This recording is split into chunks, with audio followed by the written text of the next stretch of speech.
show you when it's done.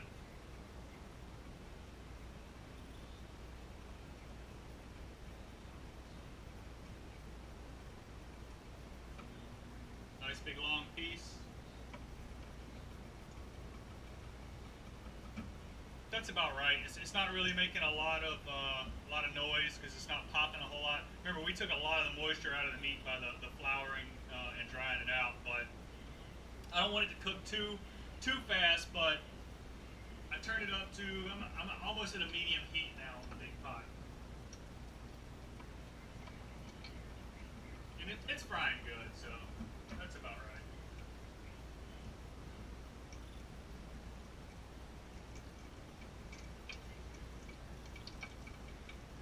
There's a difference between cooking and baking. Cooking is more of an art. Baking is a science. All right, this is an art. This is the things that you learn by doing and doing and doing. Baking, if it says use a half a cup, you use a half a cup. On frying or like just regular cooking, it's one of those things where you judge it to your taste because you're not going to mess it up. But in baking you can because probably like medium low. I'm gonna go ahead and start adding everything to it.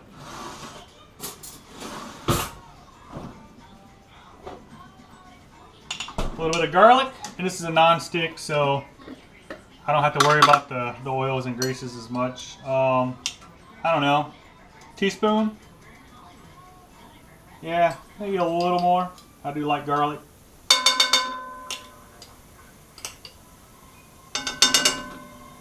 Hopefully that's not too loud. My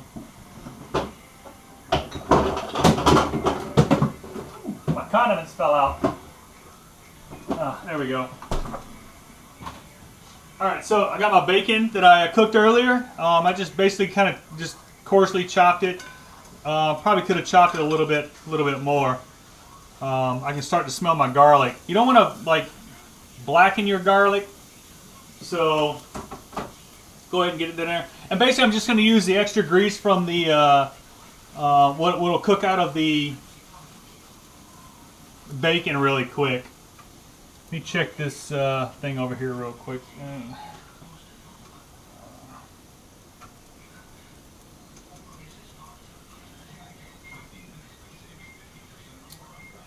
I had to set the grease off to the side. So basically with this, hopefully there's enough oil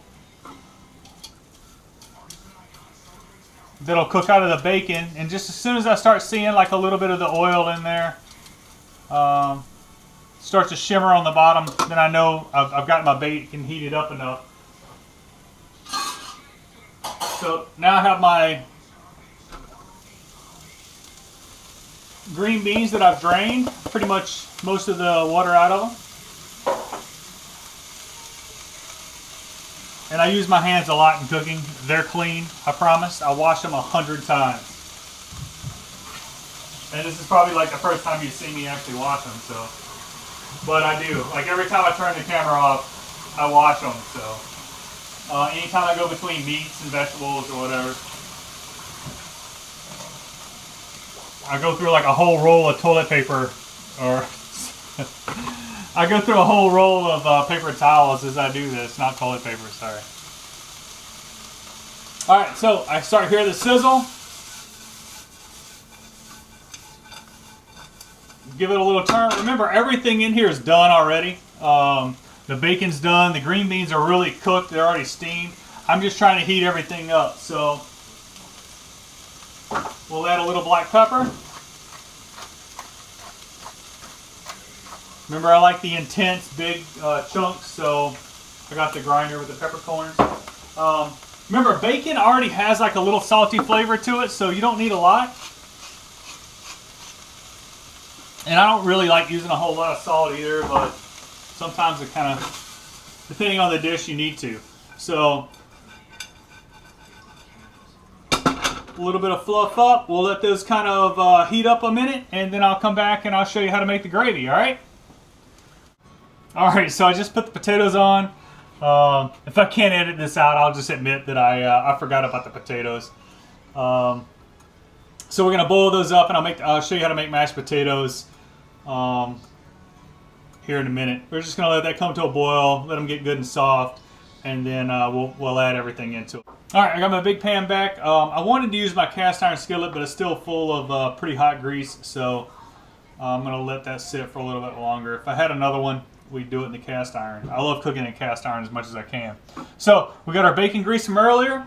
Every good gravy starts with a little bacon grease. I don't know, about a tablespoon, I guess. You don't want to add too much, because remember, the bacon grease is really, I use it more for flavoring than anything else. So we'll let that heat up a little bit. Off earlier.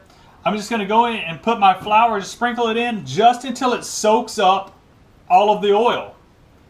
Once the oil is soaked up, that's all the flour I want to add. All right. So basically, when you're making gravy, the key point is how much grease did you add to the pan, because that's going to determine how much oil how much gravy you come up with in the end.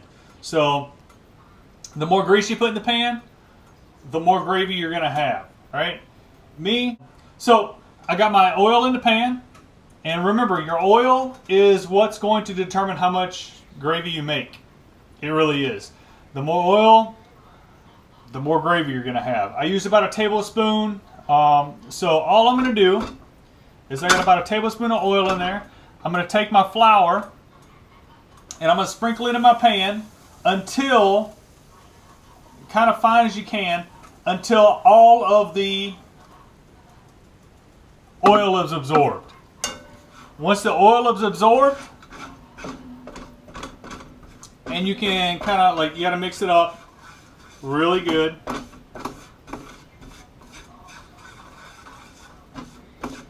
And it starts to crumble up a little bit. I don't know if you can see this. All right.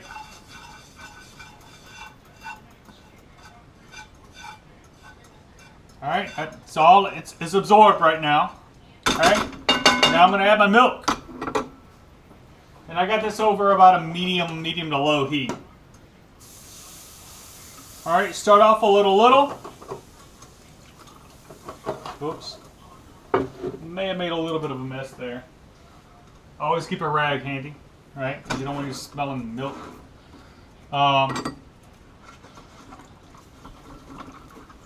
And just start to stir it in. All right, I like to take my spatula and smash the flour in. The flour is going to thicken it up. Just keep stirring. When you think you haven't stirred enough, stir some more. It will start to thicken up. And then you'll cook this for about... Alright, so I've had a lot of technical difficulties with this meal. Here's our finished dinner. We've got our garlic mashed potatoes with the country gravy. We've got our country fried deer steak. And our green beans with bacon and garlic. So, hopefully you guys enjoyed the video. Maybe I can get the